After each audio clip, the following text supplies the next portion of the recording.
Good morning students. स्वागत है आपका श्रीशा कॉलेज बागरहट्टी यूट्यूब चैनल पर। देखिए, हम बात कर रहे हैं बीए बीएड फर्स्ट ईयर की, और इसके अंतर्गत हम बात कर रहे थे पृथ्वी की आंतरिक।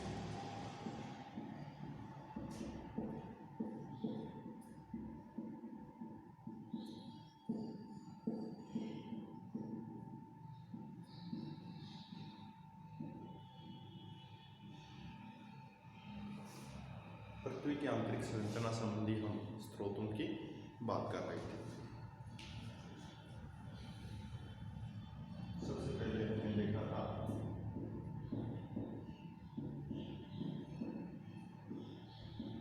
अप्राकृतिक स्रोत।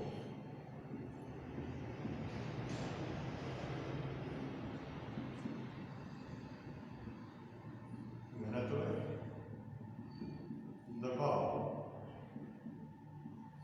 और तापमान। हमने दो तथ्यों की बात कर ली थी। हम बात कर रहे थे तापमान पर। पृथ्वी की आंतरिक संरचना संबंधी तापमान पे बात कर रहे थे। हमने सामान्यतः दर देखी थी कि पृथ्वी की गहराई में जाने पर तापमान में क्या परिवर्तन होगा।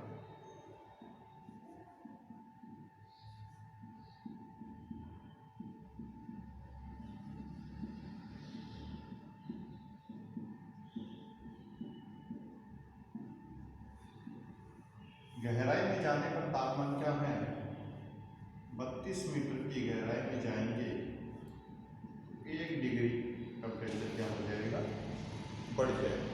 या हम बात करें दूसरी इकाई में, 64 फीट की गहराई में जाते हैं 1 डिग्री फ़ारेनहाइट। अब इकाई दोनों की क्या हो गई? चेंज हो गई, लेकिन जो कैलकुलेशन है वो कैलकुलेशन बिल्कुल इक्वल है। अब देखिए, यहां तक हमने देख लिया था।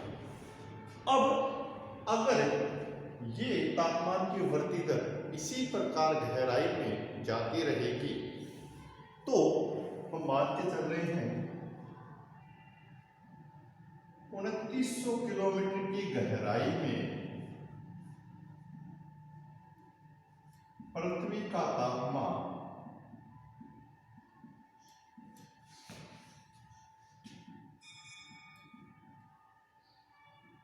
25,000 डिग्री सेल्सियस हो सकता है।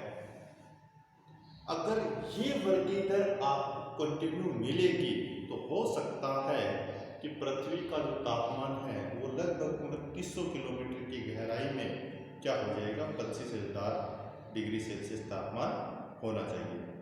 और ऐसी दशा में अगर इस प्रकार का आपको वातावरण स्पष्ट होता है, या हम बात करें अगर 25,000 डिग्री सेल्सियस तापमान आपको मिलता है, तो ऐसी दशा में पृथ्वी का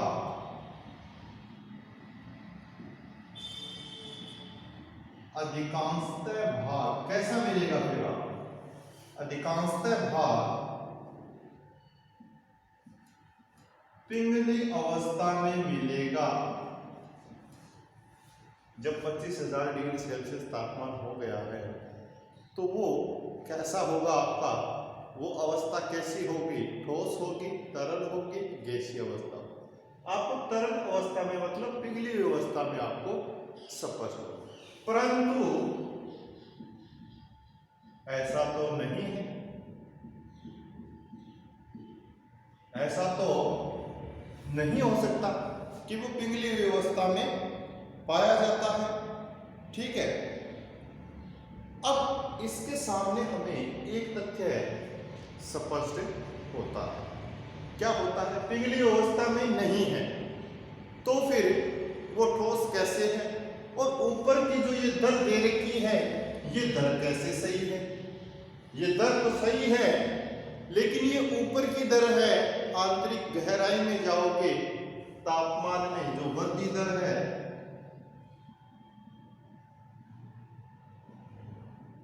कि वृद्धि दर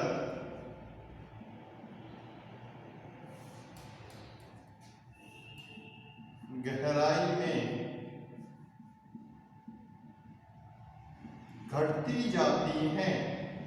ये दर इक्वल नहीं रहती हैं। गहराई में जैसे जैसे जाओगे ये दर कम होती हुई चली जाती है। मान लो यहाँ एक एग्जांपल के थ्रू हम देख रहे हैं कि यहाँ 32 मीटर पर 1 डिग्री प्लस हो रहा है। गहराई में जाओगे 100 मीटर पर 1 डिग्री प्लस होगा, 200 मीटर पर 1 डिग्री प्लस होगा, 1 किलोमीटर पर 1 डिग्री प्लस होगा। तो ये जो तापमान की दर है वो क्या हो रही है? घट रही है। क्या हो रही है? घट रही है।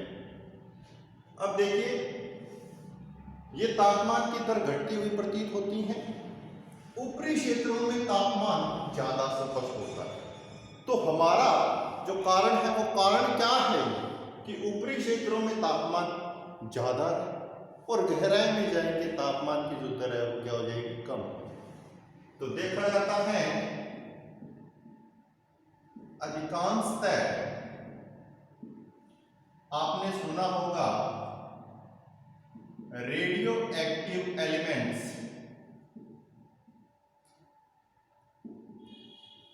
रेडियोस्क्रिय जो तत्व होते हैं वो तत्व पृथ्वी की ऊपरी सतह पर होते हैं। पृथ्वी की ऊपरी सतह पर रेडियो एक्टिव एलिमेंट्स आपको ज्यादा दिखाई देंगे और ये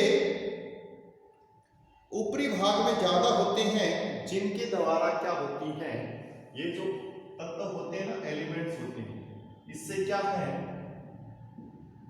ऊष्मा जनित होती हैं, ऊष्मा क्रिएट होती है इन रेडियो एक्टिव एलिमेंट से। ये ऊपरी सतह पर है, इसीलिए ये तापमान की दर ऊपरी भाग में अधिक पाई जाती है, नीचे की ओर जाओगे कम होती चली जाओगे। ठीक है, ये चीज स्पष्ट हुई। अब पृथ्वी की गहराई की बात करेंगे तो पृथ्वी के आंतरिक भाग में तापमान की स्थिति क्या है? इतना तो है नहीं। वास्तविक स्थिति क्या है? इसके लिए निम्न तथ्य प्रस्तुत किए गए हैं। उन तथ्यों को हम अब देखेंगे कि तापमान कितना पाया जाता है पृथ्वी की गहराई में, कितने किलोमीटर।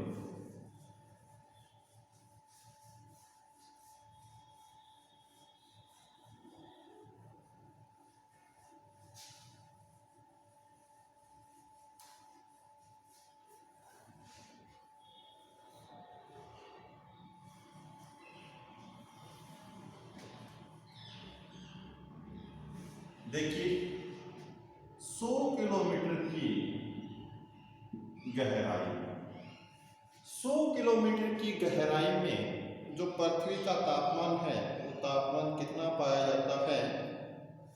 1100 डिग्री सेल्सियस से 1200 डिग्री सेल्सियस। कितना पाया जाता है? 1100 डिग्री सेल्सियस से 1200 डिग्री सेल्सियस। चलिए हम एक दूसरा कंक्लूजन ले रहे हैं। 400 किलोमीटर की गहराई में पृथ्वी की सतह से हम कहाँ जा रहे हैं? 400 किलोमीटर नीचे। तो तापमान पृथ्वी का 400 किलोमीटर पर कितना मिलेगा? लगभग 1500 डिग्री सेल्सियस। और अब हम जाएंगे 700 किलोमीटर पर। 700 किलोमीटर पे जाएंगे तो पृथ्वी की गहराई का जो तापमान है वो चला जाता है 1900 डिग्री सेल्सियस के आसपास। चलिए और गहराई में जाते हैं। चलिए 2900 किलोमीटर की गहराई में गए तो 2900 किलोमीटर की गहराई में पृथ्वी का जो तापमान है वो तापमान कितना पाया जाएगा? 3700 डिग्री सेल्सियस। ठीक है, फिर चलते हैं 5150 किलोमीटर। 5150 किलोमीटर की गहराई में जाएंगे, तापमान लगभग आपको कितना मिलेगा? 4300 डिग्री सेल्सियस। ये तापमान से संबंधित कुछ तथ्य दिए गए हैं, उनकी हमने बात की है। पृथ्वी की गहराई में जाने पर आपको लगभग इसी प्रकार का तापमान देखने को मिलता है। ये आकलित किए गए हैं, ये कुछ तथ्य प्रस्तुत किए गए हैं पृथ्वी की आंतरिक संरचना में तापमान से संबंधित। ठीक है, आप बिल्कुल अच्छी तरीके से इनको नोट डाउन कर लो। चलिए, अप्राकृतिक स्रोतों में हमने घनत्व, दबाव और तापमान तीनों की बात कर ली कि क्या क्या अंतर स्पष्ट होता है। दबाव ज्यादा है, घनत्व कैसा है, तापमान कितना है, ये हमने पृथ्वी की आंतरिक संरचना में देख लिया। दूसरा जो तथ्य था हमारा वो था प्राकृतिक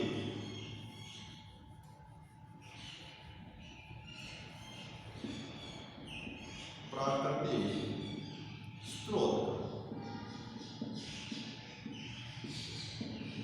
इसमें दो चीज थी, एक थी ज्वालामुखी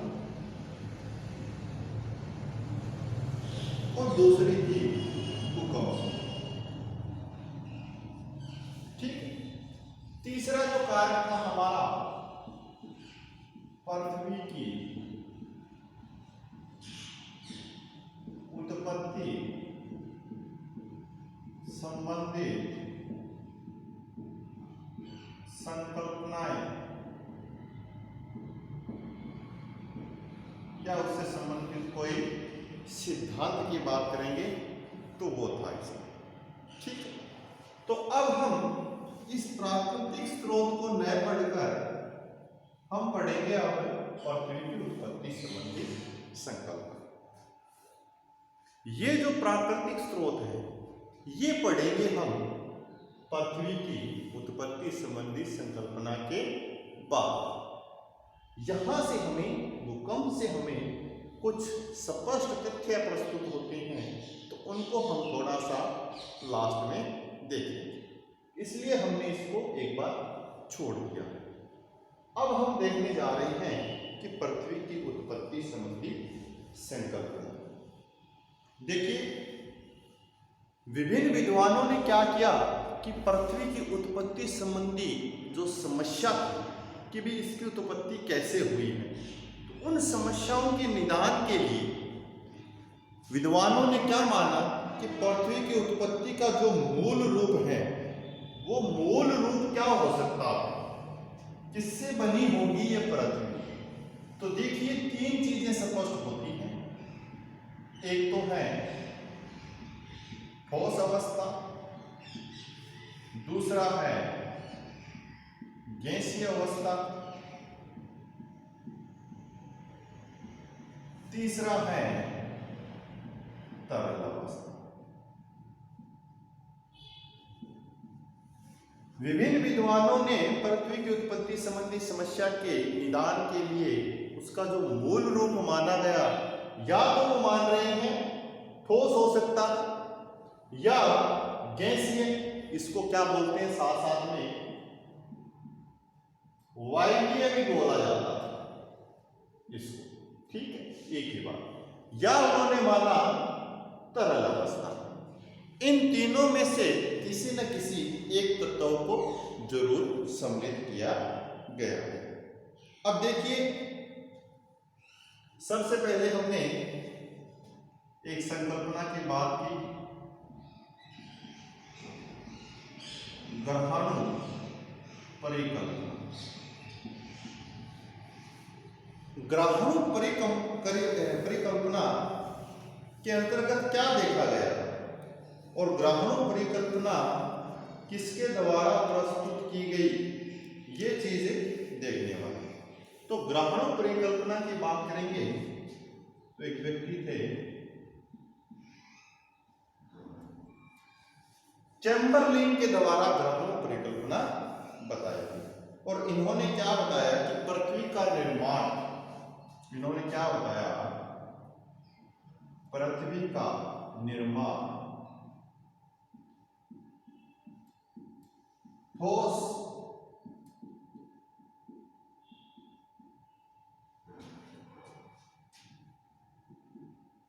ग्रहणों के समूहन के कारण हुआ है। पृथ्वी का जो निर्माण है वो किसके द्वारा हुआ है? ठोस समूहन के कारण हुआ है। किसके कारण हुआ है? ठोस समूहन के कारण हुआ। किसने बताया? चैम्बरलिन ने बताया। अब देखिए इसमें क्या चीज आ रही है? ठोस चीज आ रही है। तो इनके अनुसार ये क्या था? केंद्र था, अंतरतम भाग था पृथ्वी का। तो इनके अनुसार पृथ्वी का अंतरतम भाग कैसा होना चाहिए? ठोस होना चाहिए। अब ये चैम्बरलिन पृथ्वी के आंतरिक भाग को क्या मान रहे हैं? ठोस मान रहे हैं। चलिए एक दूसरी संकल्पना आती है ज्वारीय परिकल्पना। ज्वारीय परिकल्पना। अब ज्वारीय परिकल्पना किसके द्वारा दी गई थी? James Jeans. किसके द्वारा? जेम्स जीन्स के द्वारा दी गई। अब इन्होंने क्या माना? इन्होंने माना कि पृथ्वी का निर्माण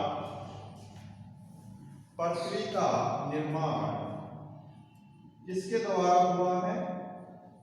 सूर्य से जो निकलने वाला पदार्थ था, सूर्य से निसर्ग पदार्थ था, उस पदार्थ के कारण इसका निर्माण हुआ, पृथ्वी का निर्माण हुआ। अब सूर्य से निकलने वाला जो पदार्थ था, उस पदार्थ के अकॉर्डिंग माना जाए तो जेम्स जीन्स क्या कहते हैं? पृथ्वी का जो आंतरिक भाग है, अंतरतम भाग है, वो भाग कैसा होना चाहिए? तरल होना चाहिए। कैसा होना चाहिए? तरल भाग होना चाहिए। ये किसके द्वारा? जेम्स जीन्स, ज्वारीय परिकल्पना। फिर आती है तीसरी बात की जाए निहारिका परिकल्पना। कौन सी परिकल्पना? निहारिका परिकल्पना। किसके द्वारा दी गई? लाप्लास।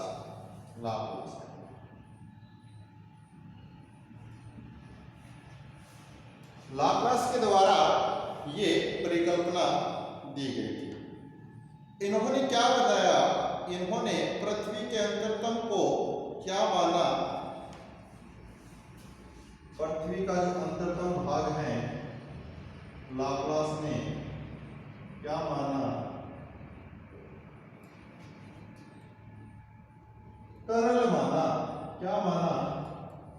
तरल माना।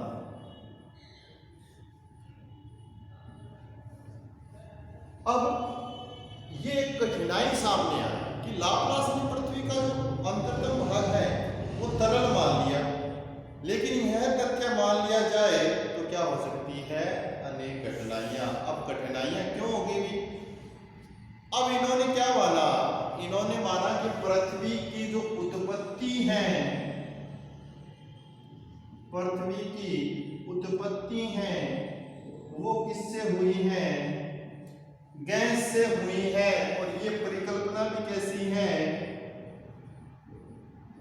गैसीय परिकल्पना है। कैसी परिकल्पना है ये? गैसीय परिकल्पना है। जब पृथ्वी की उत्पत्ति गैस से हुई है तो पृथ्वी का अंतरतम भाग तरल कैसे होगा? ये भी एक क्या आ रही है? समस्या सामने आ रही है। अब देखिए जेफरीज, चौथी जो परिकल्पना थी जेफरीज और रिटर की, ये माना जाए, जेफरीज की परिकल्पना को देखा जाए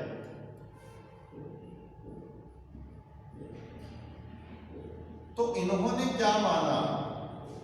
इन्होंने पृथ्वी की उत्पत्ति संबंधी बात करें तो गैस को माना, और पृथ्वी के आंतरिक भाग की बात करेंगे तो वो किससे बना हुआ है?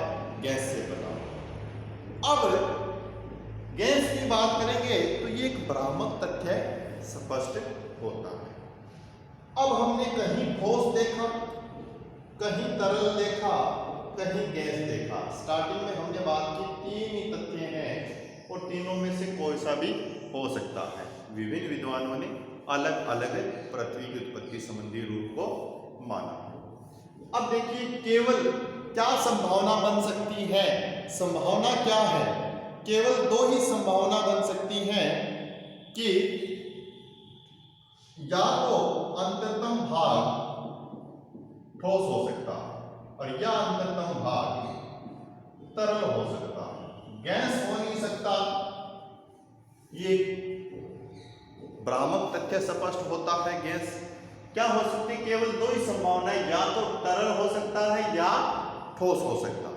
पृथ्वी की उत्पत्ति संबंधी स्रोतों में हमें ये कंक्लूजन मिला। ठीक है, अब हम आगे देखेंगे प्राकृतिक स्रोतों में ज्वालामुखी और भूकंप। यहां से स्पष्ट हो जाएगा कि वास्तविक रूप से क्या चीज है, तरल है या नहीं, क्या वो पूर्णतः ठोस है, क्या पूर्णतः ठोस नहीं है। ये सारे तथ्य यहाँ पर भूकंप में आकर हमें स्पष्ट हो जाए। तो आज के लिए हम इतना ही पढ़ेंगे, बाकी पढ़ेंगे नेक्स्ट क्लास में। Thank you.